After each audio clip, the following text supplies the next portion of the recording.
Welcome to PDP math classes में आपका स्वागत है। प्यारे दोस्तों, जैसा कि जान रहे हैं आपका ये चैनल में आप क्या पढ़ेंगे। अगर आप 6 क्लास के हैं या 7 क्लास के हैं या 8 क्लास के हैं या 9th क्लास के हैं और प्रतियोगिता से संबंधित सभी प्रकार के गणित के मुख्य आपका एक ही platform PDP math daily class में आपका स्वागत है। अगर आप चैनल पर नए हैं तो अभी सब्सक्राइब कर सकते हैं और वीडियो को अंत तक देखें। अगर आपको अच्छी तरह समझ में कुछ सीखने को मौका मिले तो दोस्तों को भी शेयर करेंगे और अंत में आप अच्छी तरह समझकर लाइक ज़रूर करेंगे। आइए क्लास की शुरुआत करते हैं। जैसा कि देख रहे हैं प्यारे दोस्तों, यहाँ पर क्वेश्चन क्या है। अमर की आय 3,778 रुपया है। 2006 में आय पहले 30% बढ़ाई जाती है, पुनः 2007 में आय 30% कम कर दी जाती है, तो आय में कितनी प्रतिशत की कमी या वृद्धि होती है। ये क्वेश्चन जो है आपका नवोदय एग्जाम में इस क्वेश्चन को पूछा गया था और एसएससी एग्जाम में ये क्वेश्चन को पूछा गया है। आप खोल के पेपर को देख सकते हैं। ये नवोदय एग्जाम से रिलेटेड क्वेश्चन था जो कि पूछा हुआ है। तो इसको बनाएंगे कैसे, यहाँ देख रहे हैं आय क्या बता रहा है। आप लोग बनाते हैं तो यहाँ अगबका जाता है, आखिर बनाएंगे कैसे। यहाँ आय क्या दिया है 3,778 रुपया है और उसके बाद क्या करता है 2006 में कितना किया गया है। आय पहले 30% की क्या हो गया है, वृद्धि हुआ है। 30% वृद्धि हुआ 2006 में। अब 2007 में यहाँ बताया जा रहा है 2007 में 30% की कमी हो गया। अब कहता है तो आय में कितने प्रतिशत की कमी या वृद्धि होती है, ये समझ में नहीं आ रहा है। लेकिन जब देखिए यहाँ आपका 2006 में 30% की वृद्धि हुई तो 2007 में 30% की कमी हो गया, तो अंत में क्या होगा, तो यहाँ आपका होगा प्यारे दोस्तों, याद रहिए यहाँ आप क्या निकालेंगे, प्रतिशत कमी। यानी यहाँ आप क्या निकालेंगे, प्रतिशत कमी क्या हो जाएगा, x² बटे 100 लिखेंगे। ये आपका ट्रिक है, इस चीज़ को आप याद रखें, क्योंकि जब भी हम एग्जाम में लिखते हैं तो समय काफ़ी कम रहता है और हम बना नहीं पाते हैं। तो इसको क्या करेंगे, ट्रिक के माध्यम से हम सीखेंगे। x² का मतलब ये हो गया 30 जो यहाँ दिया है, ये दोनों का क्या होता है, स्क्वायर होता है। तो क्या बनाएंगे, x² हो गया, तो यहाँ पर लिख लें x² बटे 100। ओके, अब x² का मतलब इसको ये वृद्धि जो हुआ यही x है। यहाँ क्या करेंगे 30 गुना 30 और बटे में 100 है तो 100 लिख लीजिए।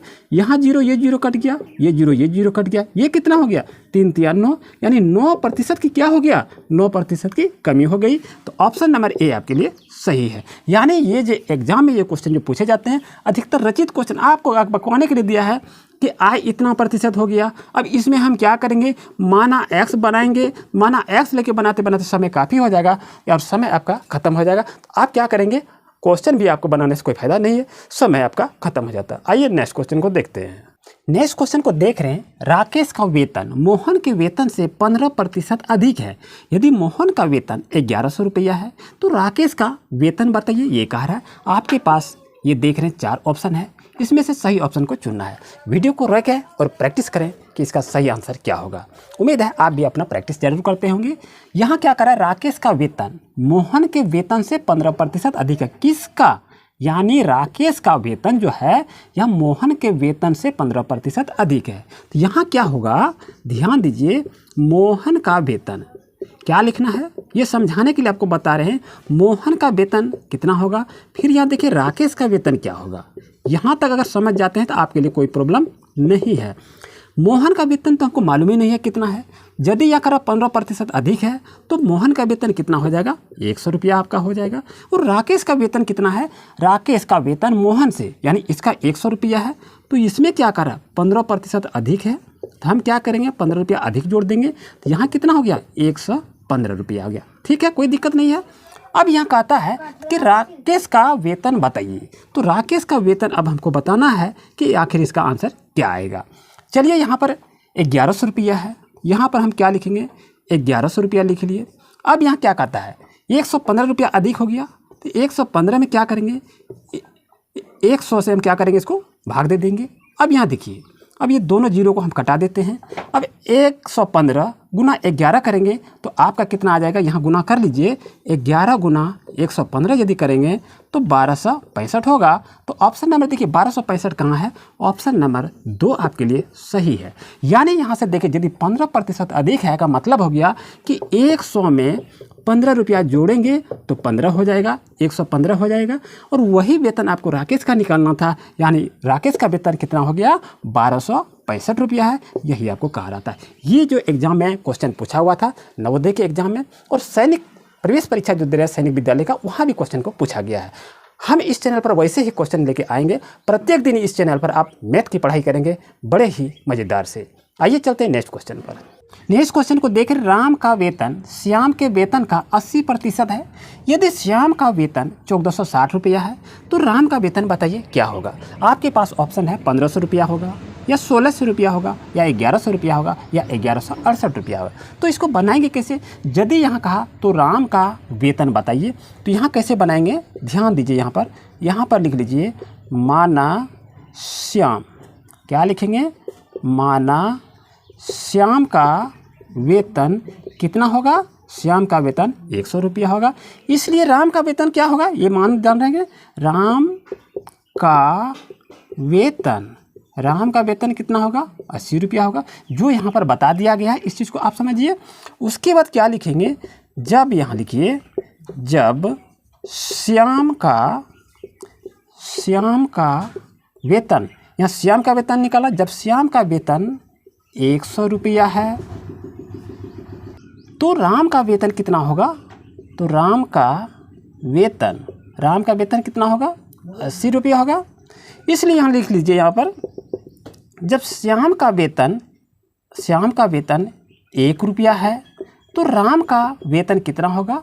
80/100 रुपया होगा। कोई दिक्कत नहीं है।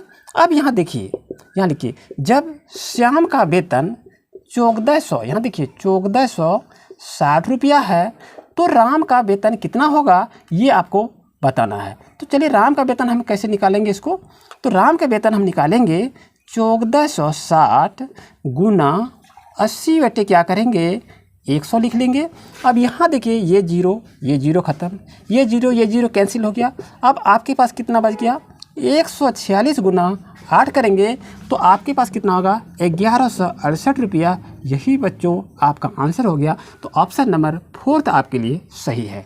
उम्मीद है आपको कहीं भी कोई प्रॉब्लम नहीं होनी चाहिए। आइए नेक्स्ट क्वेश्चन को देख रहे हैं। एक व्यक्ति की आमदनी 1000 रुपया है, वह 60% खर्च करता है तो वह कितने रुपये बचाता है? यानी कोई आदमी है 1000 रुपया वो खर्च करता है, क्या 1000 रुपया की आमदनी करता है, जो कमाई करता है, और उसमें से करता है 60% क्या वो खर्च कर दिया।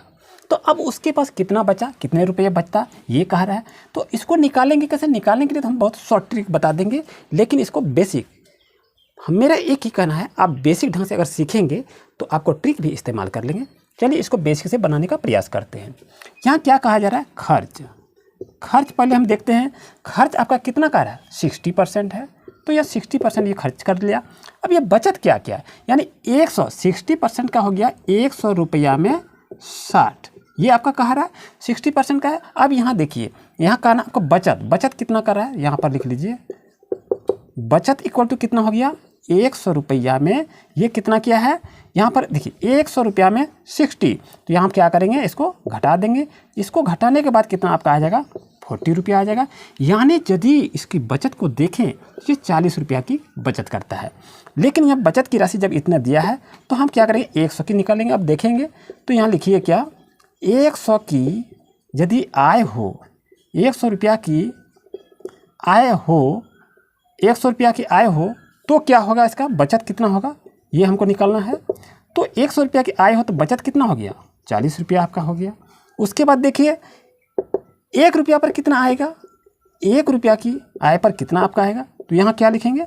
40/100 रुपया। ठीक है। अब यहाँ क्या कह रहा है? 1000 रुपया है ना, तो 1000 रुपया पर जब हम निकालेंगे तो कितना निकलेगा? तो यहाँ पर लिख लीजिए 1000 रुपया की आय पर बचत कितना होगा? तो यहाँ पर हम लिख सकते हैं 1000 गुना कितना हो गया? 40/100। अब ये देखिए कहाँ कट रहा है? 2 जीरो ख़त्म हो गया। अब क्या करेंगे? यहाँ आपका बच गया कितना? 10 है, और यहाँ कितना बच गया आपका? 40 है। तो ये दोनों को गुना करेंगे तो कितना होगा? 40 10 है, 400 रुपया होगा। तो ऑप्शन नंबर कहाँ है? ऑप्शन नंबर 2 आपके लिए सही है। तो यहाँ देखिए, जब आप यहाँ पूरी की खर्च कर रहा है 60%, तो बचत कितना कर रहा है 40%, 40 रुपया यहाँ। और 100 की आय यदि 40 है तो 1 रुपया की आय कितना होगा, 40/100 होगा, इसलिए 1000 रुपया की आय निकालने में कोई दिक्कत नहीं है। यही तो ट्रिक है। तो यहाँ पे ऐसा भी निकाल सकते थे, यहाँ जितना आपका दिया है इसको, यदि ये आपका हो गया कितना, ये बेसिक हो गया। अब इसको ट्रिक देख लीजिए क्या इसमें लगाया जाएगा। जैसे देखिए यहाँ आपका कितना है 1000 रुपया है, तो 1000 रुपया यहाँ पर आप लिख सकते हैं गुना, यहाँ कितना है, ये 60% है, 60% में घटा देंगे 100 में कितना हो जाएगा 40 हो जाएगा, तो 40/100। यही ट्रिक को आप इस्तेमाल करके भी बना सकते हैं। आइए चलते हैं नेक्स्ट क्वेश्चन। नेक्स्ट क्वेश्चन को देख रहे हैं कि 100 का 100% कितना होगा। ये नवोदय एग्जाम में ये क्वेश्चन को पूछा गया है। तो चलिए इसका आंसर भी देख लिए होंगे, आप जानते होंगे, तो जल्दी से बनाइए। तो 100 का 100% कह रहा है ना, तो चलिए इसको सॉल्यूशन कैसे करेंगे, ध्यान से देखिए। 100 का 100% यही कह रहा है, तो कैसे बनाएंगे। 100 यहाँ पर लिख लीजिए, का मतलब गुना होता है, गुना लिखिए। 100 यहाँ पर लिखिए, प्रतिशत का मतलब 100 होता है, तो ये जीरो ख़त्म, ये 1 ख़त्म, आंसर क्या हो गया 100 हो गया। यही तो आंसर है, ऑप्शन नंबर कहाँ है, हो तो गया यही। तो ऐसे ही क्वेश्चन आपके एग्जाम में पूछे जाते हैं। यहाँ पर एक क्वेश्चन आपके पास कमेंट सेक्शन में इसका जवाब देंगे कि आंसर क्या होगा। यहाँ पर दिया है 75 का 60% कितना होगा। तो आप कमेंट सेक्शन में इसका आंसर दें, हम आपका इंतज़ार करेंगे। प्यारे दोस्तों, प्यारे बच्चों, अगर चैनल पर नए हैं और आज का क्लास आपके लिए यूजफुल है तो इसी तरह से न्यू नॉलेज पाने के लिए अभी चैनल को सब्सक्राइब करें, क्योंकि वह प्रत्येक दिन इस चैनल पर मैथ की पढ़ाई रेगुलर करते हुए आ रहे हैं और आते ही रहेंगे। Thank you.